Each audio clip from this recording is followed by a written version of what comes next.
بسم اللہ الرحمن الرحیم. جیسے کہ آپ حضرات کو ہر جمعہ اس وقت اس مقام پر اس بات کی یادداشت کرائی جاتی ہے کہ ہمارا سلسلہ ذکر اور سلسلہ تعلیم یہ دین کی انتہائی اہم شعبہ جس کو موصوف اور تزکیہ اور طریقت کہا جاتا ہے اس سلسلے کی کڑی ہے اور یہ دین کے شعبوں میں انتہائی اہمیت کا شعبہ ہے. اور ان تعلیمات کے اندر ہم اور آپ کو اس بات کی طرف متوجہ کیا جاتا ہے کہ ہر عمل اللہ کے نزدیک اخلاص کے بغیر قبول نہیں ہوتا. اللہ کے ہاں ایک تو ایمان کے بغیر کوئی عمل قبول نہیں، پھر ایمان کے بعد ہر عمل میں اخلاص ضروری ہے. شیطان کی کوشش ہے کہ انسان کو ایمان سے محروم رکھے، اور جب اس کوشش میں شیطان ناکام ہو جاتا ہے کہ آدمی ایمان لے آتا ہے، اللہ کو مانتا ہے، اللہ کی توحید رسالت آخرت کو مانتا ہے، پھر شیطان کی کوشش ہوتا ہے کہ عمل نہ کرے. بس ٹھیک ہے ایمان لے آیا، ٹھیک ہے آپ اللہ کو مانتے ہیں، نہ نماز کی ضرورت نہ گناہوں سے بچنے کی ضرورت. یہ شیطان دھوکہ دیتا ہے. اور پھر جب کوئی آدمی محنت کرتا ہے نماز اور گناہوں سے بچنے کا، تو پھر شیطان کا تیسرا حملہ یہ ہوتا ہے کہ نیت پہ خرابی ڈالتا ہے، نیت کو خراب کر دیتا ہے کہ تاکہ اس کا عمل ہو بھی جائے لیکن کام کا نہ ہو. اس لیے پھر وہ نماز میں بھی شکوک و شبہات اور ریا کا، دوسرے اسی طرح ہر نیک عمل میں اپنا خواہش اپنی چاہت یہ چیزیں شامل کر دیتا ہے جس سے انسان کے عمل تباہ و برباد ہو جاتا ہے. تو لہذا شریعت نے کسی راستے میں بھی شیطان کو راستہ نہیں دیا ہے اور اس کے لیے علاج تجویز فرمایا کہ اخلاص کے لیے قائم ہونے کے لیے ضرورت ہے اس بات کی کہ انسان اپنے اندر کے امراض کی تزکیہ کیا جائے، یعنی خود پسندی، حب جاہ، اپنی جان مال کی پسندی، تکبر، جتنے بھی امراض ہیں شیطان اس کو بڑھاتا ہے تاکہ اس کے ذریعے سے اگر جو بھی عمل کرے گا فائدہ نہیں ہوگا. اس لیے علماء نے، مشائخ نے، شریعت نے اور اس بات کی پابندی کی کہ اپنی نفس کا تزکیہ بہت ضروری ہے.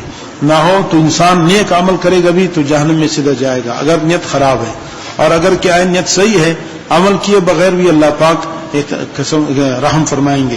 اس لیے اس بات ان تعلیمات میں ہم اور آپ کو اس بات کی طرف متوجہ کیا جاتا ہے کہ شیطان کے اثر کو کم سے کم کیا جائے اور شیطان کے راستے کو معلوم کیا جائے، کس کس راستے سے انسان پر ڈاکہ ڈالتا ہے اور کس کس راستے سے انسان کو ورغلائے اور دھوکہ دیتا ہے. تو ان تعلیمات میں یہ تزکیہ نفس میں شیطان کے راستوں کو بتایا جاتا ہے. اس لیے ہر ساتھی غور سے سننے کی کوشش کرے، اپنی زندگی اس کے مطابق بننے کے. فرمایا کہ عافیت کی تشریح اور عافیت کے دو معنی ہیں. ایک یہ کہ ہمارا دین کسی فتنے میں مبتلا نہ ہو، دین مفتون نہ ہو، فتنہ نہ پیدا ہو. کیا مطلب ہے کہ ہم سر سے پیر تک آپ اللہ جل شانہ کے رہے اور سر سے پیر تک ہمارے اعضاء اللہ تعالیٰ کی نافرمانی میں مبتلا نہ ہو. اگر مخلوق ناراض بھی ہو تو فکر نہ کرو. بعض لوگوں کو شیطان یوں دھوکہ دیتا ہے کہ اگر اس حسین لڑکے سے بات نہ کرو گے تو وہ کہے گا کہ یہ کیسے بد اخلاق لوگ ہیں. یا ایئر ہوسٹس جہاز میں اپنا گال بالکل منہ کے قریب کر کے انگریزی، اردو یا عربی میں پوچھتی ہے کہ حضور کیا چاہیے، اور وہ باتیں بناتا ہے کہ چائے لے آئیں، کافی لے آئیں، کیا کرے. ایک صاحب نے مجھ سے کہا کہ اگر ہم ان سے بات نہیں کریں گے تو ان کو بہت غصہ آتا ہے. میں نے کہا کہ ان کو غصہ آتا ہے مگر اللہ کو تو تم پر پیار آئے گا. ہم یہ دیکھنا ہے کہ کس کے غصے سے بچنا ہے اور کس کے غصے کی پرواہ نہیں کرنی.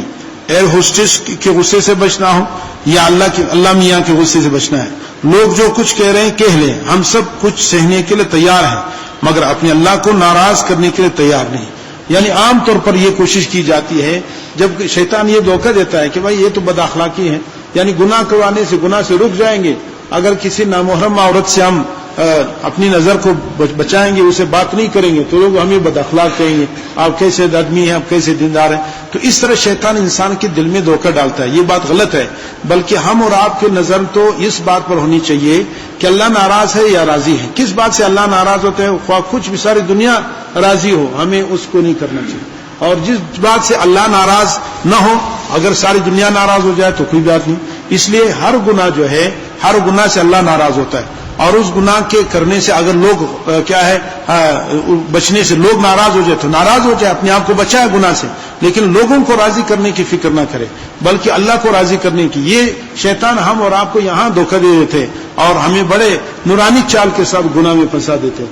اس لیے ہر ساتھی سے درخواست ہے کہ اس طرح زندگی میں بہت موڑ آئیں گے کہ جہاں پر لوگ راضی ہیں، لوگ آپ کو مجبور کر رہے ہیں، آپ جب لوگوں کو راضی کرنے کی کوشش کریں گے وہ گناہ کا کام ہے، اللہ ناراض ہوگا. اس وقت ہمارا آپ کے امتحان کا مرحلہ ہے کہ ہم اللہ کو راضی کر رہے ہیں یا لوگوں کو راضی کرنے اور ناراض کرنے کو کوئی اعتبار نہیں. ہمارا آپ کا ایمان کا تقاضا یہ ہے اور اس کا تقاضا یہ ہے کہ ہم اللہ کو راضی رکھنے کی کوشش کریں. فرمایا کہ اس لیے انشاءاللہ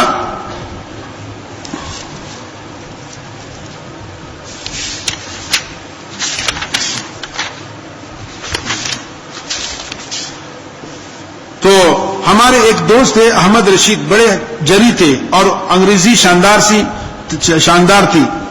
تو علی گڑھ کے پڑے ہوئے تھے. جرمنی میں ایک ریل میں بیٹھے ایک کم عمر جرمن لڑکی ان کے بالکل قریب آ کر بیٹھ گئی. وہ بڑی عمدہ شیروانی پہنے ہوئے اور لکھنؤ والی شاندار ٹوپی لگائے ہوئے تھے. تو بوڑھے مگر اس لڑکی کو اچھے لگے تھے، تو بوڑھے لیکن لڑکی کو اچھے لگے. تو اس لڑکی نے مسافر کے لیے ہاتھ بڑھایا تو انہوں نے اپنا ہاتھ کھینچ لیا، نہیں کیا. انگریزی دونوں کی بڑی اچھی تھی. اس نے انگریزی میں کہا کہ آپ کا اسلام ہے، اتنی بڑی داڑھی رکھ کر آپ نے میرا دل توڑ دیا. ہم نے تو محبت سے ہاتھ بڑھایا تھا، آپ نے اس کو نفرت سے کھینچ لیا. تو احمد رشید نے مجھے بتایا کہ میں نے اس جرمنی لڑکی کو جواب دیا کہ دیکھو، اگر میرا ہاتھ اور تیرا ہاتھ مل جائے گا تو مجھے کرنٹ لگ جائے گا، میرا ایمان جل کر خاک ہو جائے گا، اور اگر کرنٹ زیادہ تیز ہو گیا تو میں تجھ سے لپٹ جاؤں گا، اور لپٹنے کے بعد اور کیا ہوتا ہے اس کو تو خود سوچ لے. بس وہ ڈر گئی اور کسک کر کہیں اور چلی گئی. کہا ویری گڈ. اور اس نے کہا کہ یو آر پادری، یعنی تیرے پاپ بھی ریکنڈیشن ہو چکی، یعنی اخلاق رذیلہ اخلاق حمیدہ سے بدل گئے. دیکھو انہوں نے اس بات کی کوئی پرواہ نہیں کی کہ یہ لڑکی کیا کہے گی اور کیا محسوس کرے گی، لیکن انہوں نے اللہ کے خوف سے وہ سب کچھ کر دیا اور اس طرح اس سے اپنے آپ کو گناہ سے بچایا. اللہ تعالیٰ ہم سب کو ہمت اسی طرح عطا فرمائے. سارا جہان خلاف و پرواہ نہ چاہیے، پیش نظر تو مرضی جانا نہ چاہیے. پھر اس نظر سے جانچ کر تو دے کر یہ فیصلہ کہ کیا کیا کرنا چاہیے کیا کیا نہ چاہیے. ہماری زندگی کا مالک، ہماری زندگی تو اللہ پر وقف ہے. فکر نہ کرو، اللہ تعالیٰ پر جو مرتا ہے وہ خود ان کو سنبھالتا ہے. جو اللہ پر قربان ہوتا ہے اس کی آبرو اللہ تعالیٰ سنبھالتا ہے. یہ نہیں ہو سکتا کہ آپ اللہ کے لیے تو اپنی عزت وغیرہ سب کو پرواہ ختم کر کے اللہ کی بات کو مان لے اور اللہ کی رضا کو سامنے رکھے اور اللہ پاک آپ کو بےعزت کرے. کبھی نہیں ہو سکتا. بےعزتی کی جگہ میں اللہ عزت دیں گے. جہاں پر لوگ بےعزتی کے امتیاز سمجھیں گے وہیں سے اللہ پاک ہے. اس لیے کہ آپ نے قربانی دی اللہ کے لیے. اللہ پاک اپنے اوپر قربان ہونے والے بندوں کو کبھی ضائع نہیں کرتا اور کبھی اس سے بے وفائی نہیں کر سکتا. دنیا کے ہر آدمی دوسرے سے بے وفا ہو سکتا ہے، اللہ پاک جو ہے اپنے باوفا بندوں سے کبھی بے وفائی نہیں کرتا.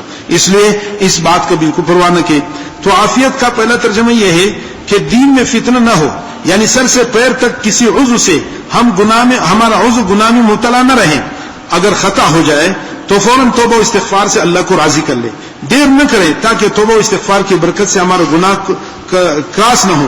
یعنی بہت بار مرتبہ انسان کہتا ہے یار کوشش کرتا ہے پھر گناہ ہو جاتا ہے، شیطان مایوسی دل میں ڈالتا ہے یار آپ سے تو گناہ ہر وقت ہوتا ہے، بس چھوڑو پھر آخر میں توبہ کر لیں گے. یہ شیطان کے دھوکہ ہے. اس لیے پہلے تو گناہ کے قریب نہ جائے. اگر خدا نخواستہ کہیں جگہ پر انسان سے گناہ ہو جائے فوراً اللہ کی طرف آئے، 2 رکعت نماز پڑھ لے، خوب روئے. رونا نہیں ہے، رونے والے کا شکل بنائے، اللہ سے توبہ، اللہ میں بہت گندا ہوں، میں بہت کمزور ہوں، مجھ سے پھر گناہ ہو گیا، مجھ سے توبہ ٹوٹ گیا، اللہ تیرے در کے سوا کوئی در نہیں، کہاں جاؤں. اس طرح رو رو کر کے اللہ کو منائے. تو یہ فوراً کرنا چاہیے، اس پہ انتظار نہیں کرنا. جو انتظار کرے گا شیطان اور گناہ کرائے گا اور اللہ کے سے دور ہو جائے گا.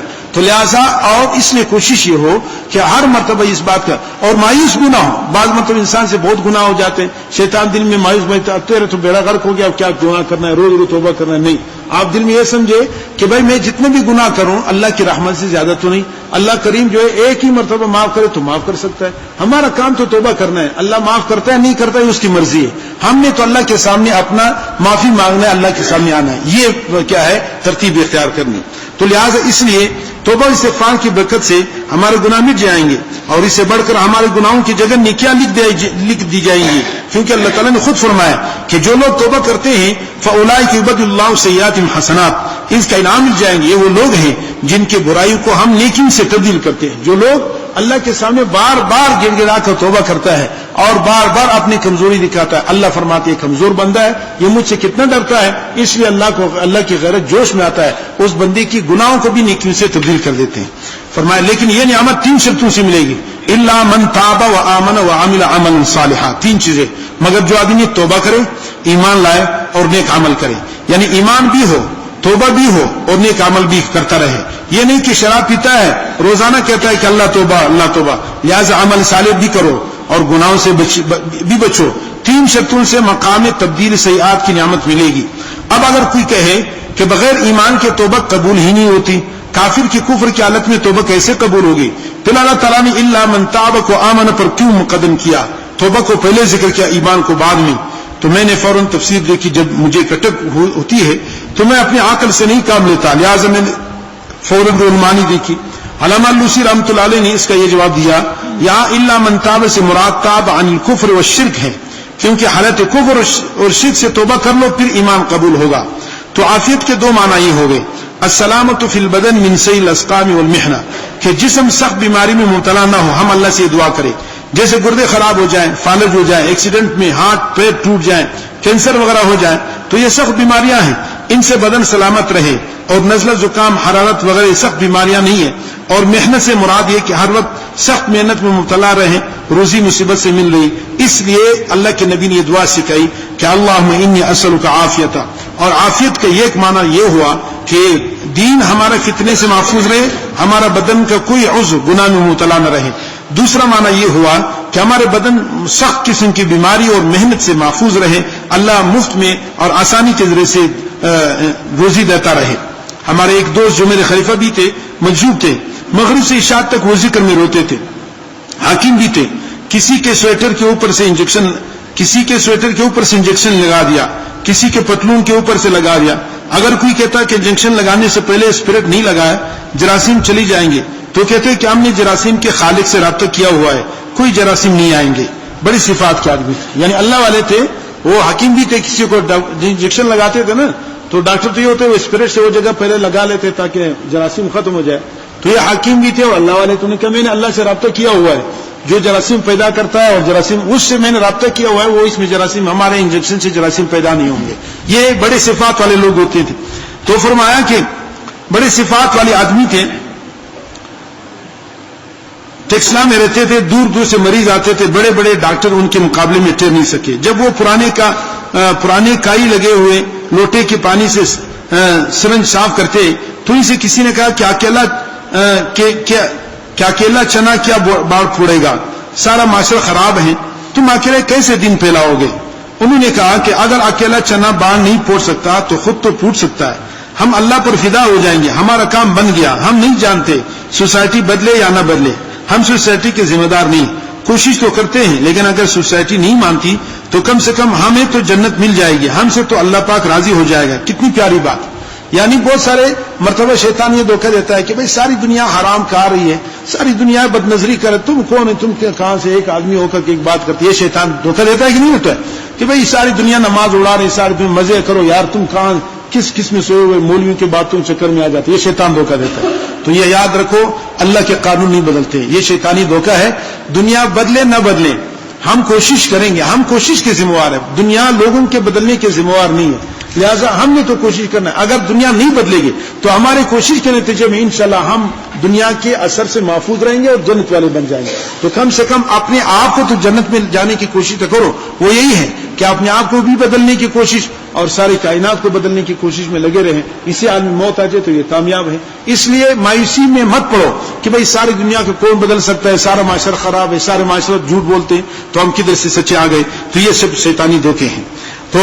تو میں حکیم صاحب کا قصہ سنا رہا تھا کہ وہ جب ہندوستان آئے تو وہاں ان کا دواخانہ تھا, یہاں روزی نہیں ملی تو برف بیچنا شروع کیا. تو کیونکہ پنڈی میں سڑک اونچی نیچی ہے, لہذا سائیکل پر پیچھے برف کی 2 من کی سیل رکھی ہے, اور وہ بیچارے پتلے دبلے تھے. تو اللہ سے کہہ رہے تھے کہ اللہ میاں آپ نے مجھے گدھا تو نہیں پیدا کیا جو گدھے والا کام مجھ سے لے رہے ہیں, میں بوجھ اٹھا رہا ہوں. آپ نے انسان پیدا کیا ہے تو آپ مجھ پر رحم کر دیجئے, میرے روزی کو آسان کر دیجئے, یعنی مشقت کی روزی سے نجات دیجئے. پھر اس کے بعد اللہ نے ان کے لیے رحمت کے دروازے کھول دیے. مگر دعا کیسی کی کہ اللہ میاں آپ نے مجھے گدھا تو نہیں بنایا, اور کام لے رہے ہیں آپ گدے والا. یہ مجذوبوں کی بڑی بڑی باتیں ہوتی ہیں, سب ایسا نہ کہیں. مجذوب بچوں کی طرح ہوتے ہیں, اللہ تعالیٰ ان کی باتوں پر ناراض نہیں ہوتے بلکہ پیار آتا ہے. بہرحال یہ تو ہو گیا عافیت کا معنی. معافات کی تشریح اور معافات کی معنی یہ ہے ان یعافیک اللہ من الناس, اللہ تمہیں مخلوق کی شر سے بچائے. ویعافیہم منک, اور مخلوق کو تیرے شر سے بچائے. جو مخلوق کی شر سے بچ جائے اور مخلوق اس کی شر سے بچ جائے, اس کو معافات حاصل ہو گیا. کیا مطلب کہ نہ تم ستاؤ نہ ستائے جاؤ, نہ ظالم بنو نہ مظلوم. اس حدیث کی شرح مولا علی قاری رحمۃ اللہ کی ہے. بس آج کا سبق یہ ہے کہ کل برطانیہ سے ہمارے کچھ مہمان آ رہے ہیں, مولا ایوب سورتی, سابق مودی, ترکشو, مناسب توکل آ گئے. اچھا بھائی دعا کرو کہ اللہ تعالیٰ ہم سب کو ان باتوں پر عمل کی توفیق دے. اے اللہ ہمارے اس سفر کو قبول فرما, ہمارے صحت و عافیت کی سلامتی, ایمان کی سلامتی, اعضاء کی سلامتی کی زندگی نصیب فرما, اور سلامتی ایمان سلامتی اعضاء کے ساتھ دنیا سے ہم سب کو اٹھائے. ہمارے گھر والوں کے لیے بھی یہ دعا فرمائے, ساری امت مسلمہ کے لیے بھی اس کو قبول فرمائے, اور ہم سب کو ہر گناہ سے بچنے کی ہمت اور توفیق اور جذبہ نصیب فرمائے. اللہ پاک ایسا ایمان اور ایسا یقین, ایسا احسان نصیب فرمائے کہ ہماری زندگی کے ہر سانس اللہ تجھ پر فدا ہو جائے, اور ایک سانس بھی ہم آپ کو ناراض کر کے حرام لذت کو اپنے اندر نہ لائے, اور ہمارے اس کمینے پن کو شرافت سے تبدیل فرمائے جس میں ہم سے گناہ ہو جاتا ہے. ہم گناہ کو چھوڑ کر اللہ کے نیک بندے بن جائے. وصلی اللہ علی النبی الکریم. بھائی بات سمجھ میں آ گئی؟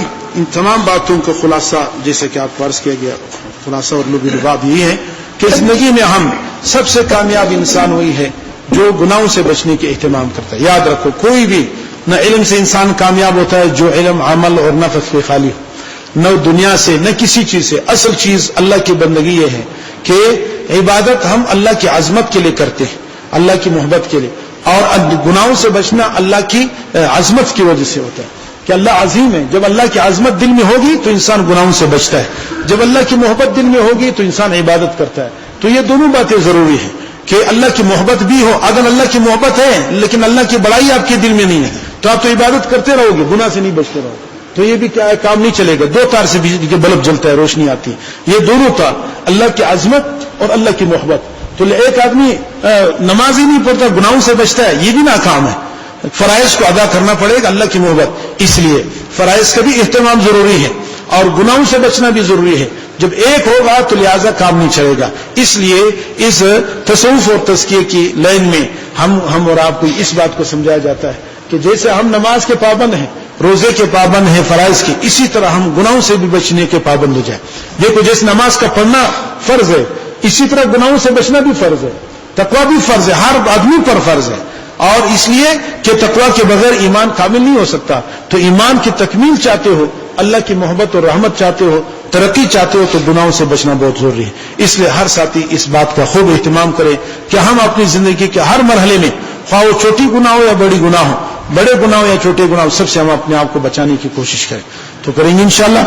ابھی ہمت کر کے ایک آواز کے ساتھ خوب محبت کے ساتھ ذکر کریں گے, اور ذکر میں اس بات کا خوب خیال رکھیں کہ ہم اپنے رب کے سامنے بیٹھے ہیں اور اپنے اللہ کے نام کو یاد کر رہے ہیں اور ان کو راضی کرنے کی کوشش کر رہے ہیں. اس طرح محبت کے ساتھ ذکر کریں گے, ایک آواز سے, آگے پیچھے نہ ہو, درمیانہ محبت عشق والی آواز سے. انشاءاللہ اس کا بڑا نفع ہوگا. 3 مرتبہ الحمد شریف, 3 مرتبہ قل هو اللہ شریف, 11 مرتبہ